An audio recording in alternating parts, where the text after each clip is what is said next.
காட்டின் super hero Chhotu மான் part 2. காலு ஓனாய் சோட்டு மான் கிட்ட இருந்து ரெக்கை புடுங்கலான்னு முடிவு பண்ணி அங்கிருந்து சோட்டுவோட வீட்டுக்கு போச்சு.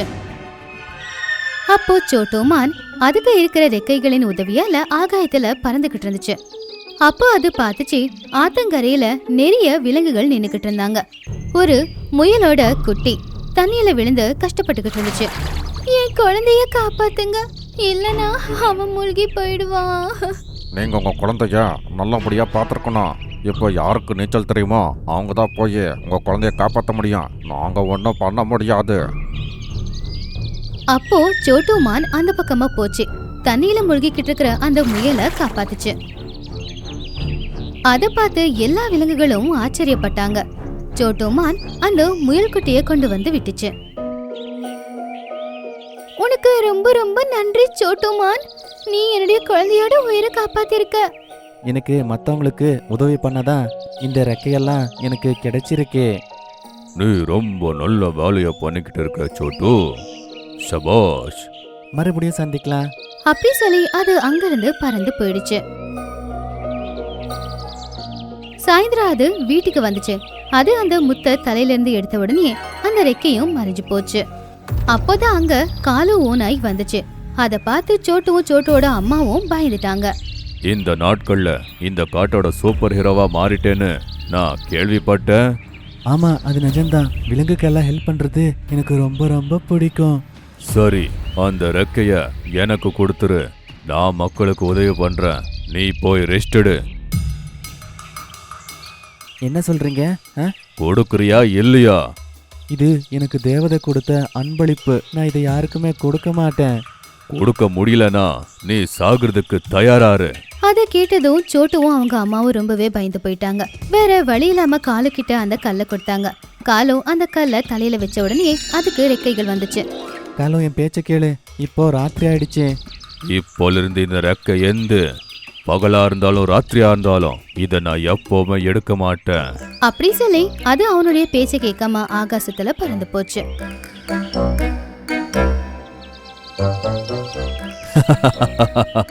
இப்ப எல்லாரையும் பழி வாங்க போறேன்.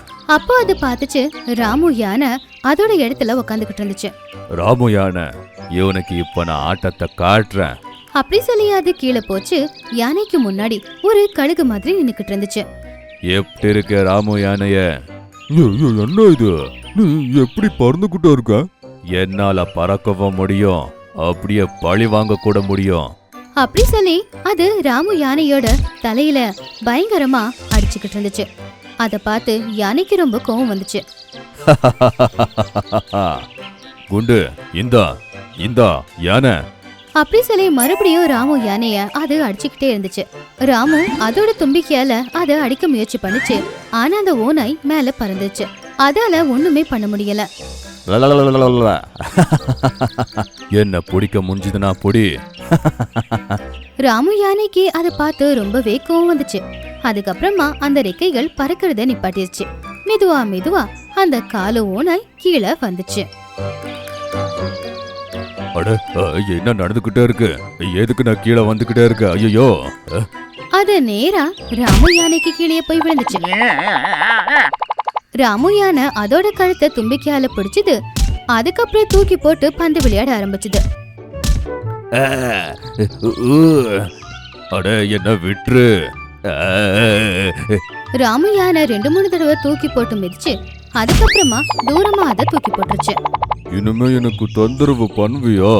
இல்ல இல்ல, என்ன மன்னிச்சிரு. அப்படி சொன்னதும் ரெக்கைகள் தானாவே பறக்க ஆரம்பிச்சது. ஓனாய் மறுபடியும் காத்துல பறந்து போச்சு. ஐயோ, இந்த ரெக்க என்ன எங்க கூட்டிக்கிட்டு போகுது? இது தானாவே போய்கிட்டே இருக்க.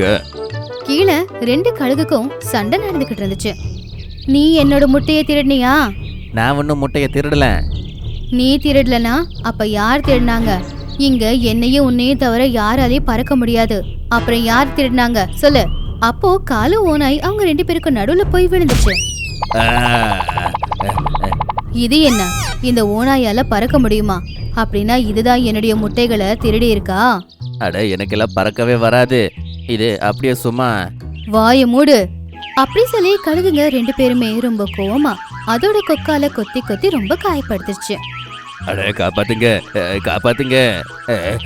இந்த ரெக்கைய வாங்கினதுக்கு நான் செத்துருவேன் போலயே. ஐயோ. அது பறக்க முயற்சி பண்ணும்போது அதால பறக்கவே முடியல. அடியும் அதுக்கு நிறைய பட்டிருந்துச்சு. கழுகுகளும் சோர்வடைஞ்சிருந்துச்சு. அதுக்கப்புறம் ரெக்க தானாவே பறந்துச்சு. அது மறுபடியும் காத்துல பறந்து போச்சு. கொஞ்ச தூரத்துல 2 காண்டாமிருகம் இருந்துச்சு. அவங்க மரத்துல மோதுறதுக்கான போட்டியை வச்சுக்கிட்டாங்க. சரி வா, நம்ம ஒருத்தரா முன்னாடி இருக்கிற மரத்தை முட்டி பார்க்கலாம். யாரு முட்டினா மரம் விழுதோ அவங்கதான் வின்னர். சரி சரி, முதல்ல நீ முட்டு, அதுக்கப்புறம் நான் முட்டுறேன். அப்படி சொன்னதும் அந்த கேண்டாமிருகம் மரத்துல மோதுறதுக்காக வேகமா போய்கிட்டு இருந்துச்சு. காலும் ஓனாய் கூட அந்த பக்கம் தான் விழுந்துகிட்டு இருந்துச்சு. அடு அடு, என்ன இது மறுபடியும் கீழே போயிட்டே இருக்கனே, என்னடா ஆச்சு இந்த ரெக்கைக்கு? ஐயோ. அதோட ரெக்க அதோட கண்ட்ரோல்ல இருக்கல.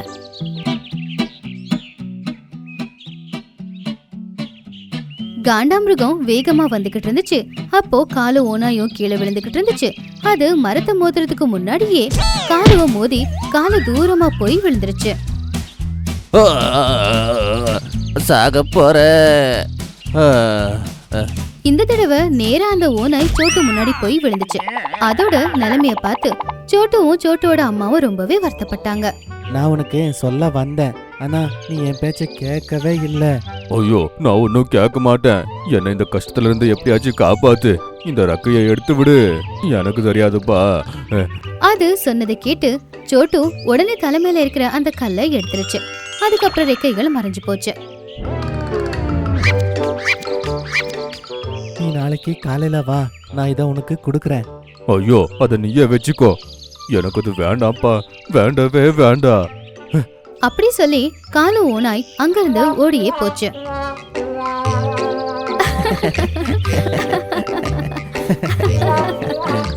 சோட்டு மானும் அதோட அம்மாவும் காலு அப்படி ஓடுறத பார்த்து பயங்கரமா சிரிச்சாங்க.